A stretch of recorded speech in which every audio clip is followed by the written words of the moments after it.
Hi guys, welcome to Brains and the Beat. If you're new here, please like, comment, share, and subscribe. And if you're old but goodie, thank you for staying tuned to your girl. So in today's video, we're going to be talking about the 4 fishermen that is currently suing the U.S. Coast Guard because they claim they were abused, mistreated, and the U.S. Coast Guard broke a few laws.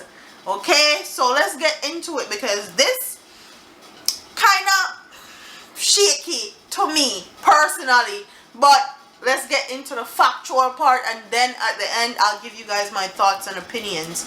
It says 1 of 5 Jamaican fishermen who accused the United States Coast Guard of holding them captive in humane conditions on several vessels have revealed details of the physical and psychological trauma they endured during their 32-day detention. Speaking to the Gleaner yesterday afternoon from Half Moon Bay Fishing Beach in Falmouth, Trelawney, George Thompson, 44, said that on the night of September 14th, 2017, he and others, Robert Dexter Weir, Patrick Wayne Ferguson, Luther Fyan Patterson, and David Roderick Williams, believed that they stared death in the face. Okay? In a lawsuit filed on Wednesday by American Civil Liberties Union, where Ferguson, Williams, and Patterson claimed they were captured by the members of the U.S. Coast Guard, stripped naked, given white paper thin overalls and disposable slippers to wear instead, and subsequently chained by their ankles to metal cables. The fishermen initially hit with marijuana-related charges, but when the ganja wrap collapsed, they were convicted on charges of providing false information to the Coast Guard about the boat's destination. Retracing their ordeal, Thompson, who is not a part of the lawsuit, and I want to emphasize that, Thompson, who is not a part of the lawsuit, said that they were hounded by the Coast Guard men who claimed that they were drug smugglers and accused them of throwing the contraband overboard. But when the U.S. authorities found no evidence, the 44-year-old seaman told the Gleaner,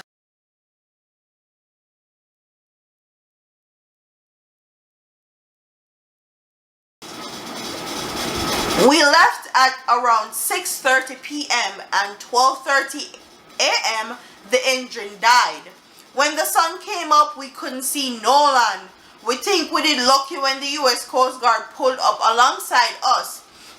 It was the beginning of a trip to hell and back," said Thompson. A fishing veteran for almost 3 decades insists they all had valid Jamaican IDs and fishing license. Them try everything. At one time, them say we fail to stop when signal for false information regarding destination. All this time we in jail with we foot them shackle up. If we want go to toilet, one of the officer them right at the door. We so tense we can't do what we go there to do. Thompson said that his relatives in Jamaica had given for dead until his sister, Tessamar Thompson, who lives in New York, found out that he was in jail. She sought to secure legal assistance for him.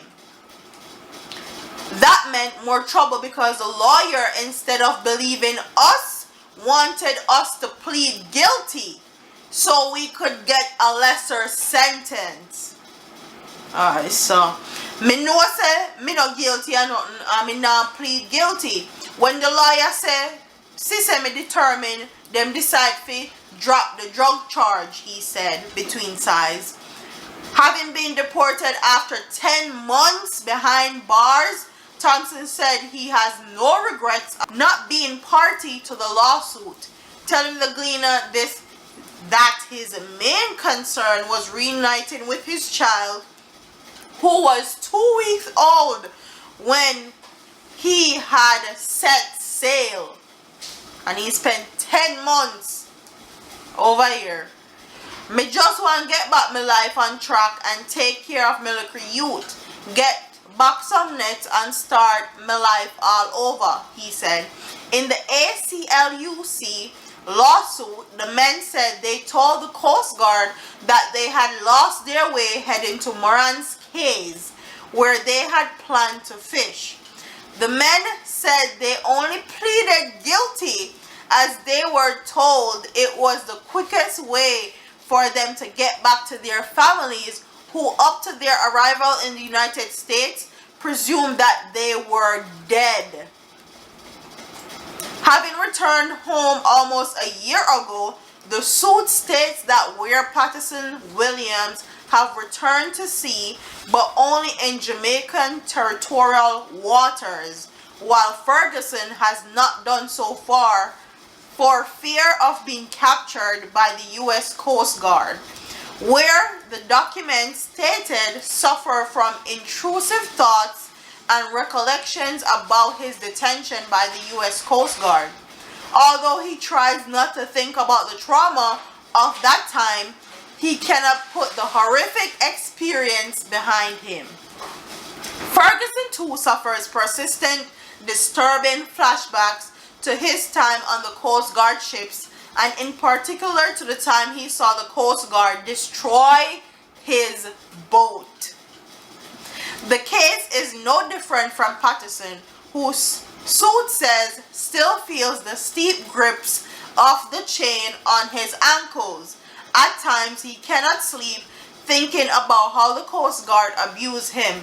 The 4 fishermen are requesting that the court award compensatory and punitive damages for violations of maritime law in an amount that is fair, just, and reasonable, and among other things declared that the alleged acts were unlawful and violated maritime law. So they're claiming that the U.S. Coast Guard violated maritime law. And honestly, I'm going to be quite frank. If they're going to go up against the United States Coast Guard, I'm going to tell you guys this from now. They are going to have top shot lawyers waiting for you guys. They are going to make sure their I's are dotted, their T's are crossed.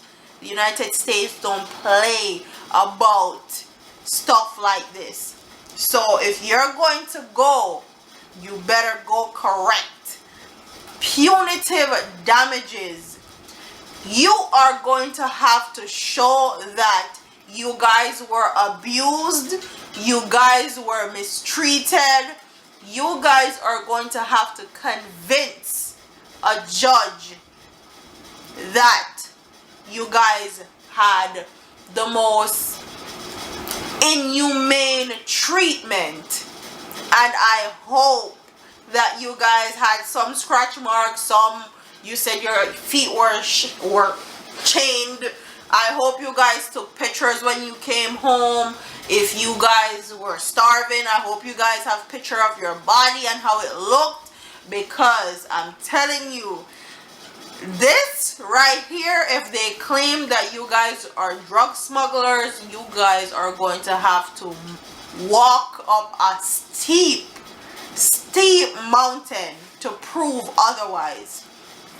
But if they actually did abuse you guys and mistreat you, I think that you guys should seek your justice, because if it was the other way around and some other country fishermen came into Jamaican territories and they were mistreated by Jamaican Coast Guard, I feel like they should seek justice also. So it's the same all across the board, no matter what or where or who it is for me personally.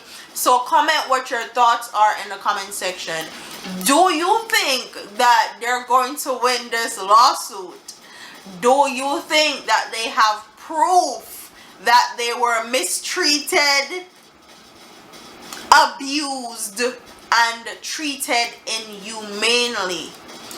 Do you think that they were actually smuggling drugs? Because you know the whole guns for drugs thing is very, very true and real when as far as it comes to the United States or Jamaica and other Caribbean countries. Do you think that that's what they were doing and they get caught and they throw the contraband overboard and they plotted this story basically? What are your thoughts? Comment them in the comment section below. Like, comment, share, and subscribe. Leave your comments in the comment section below.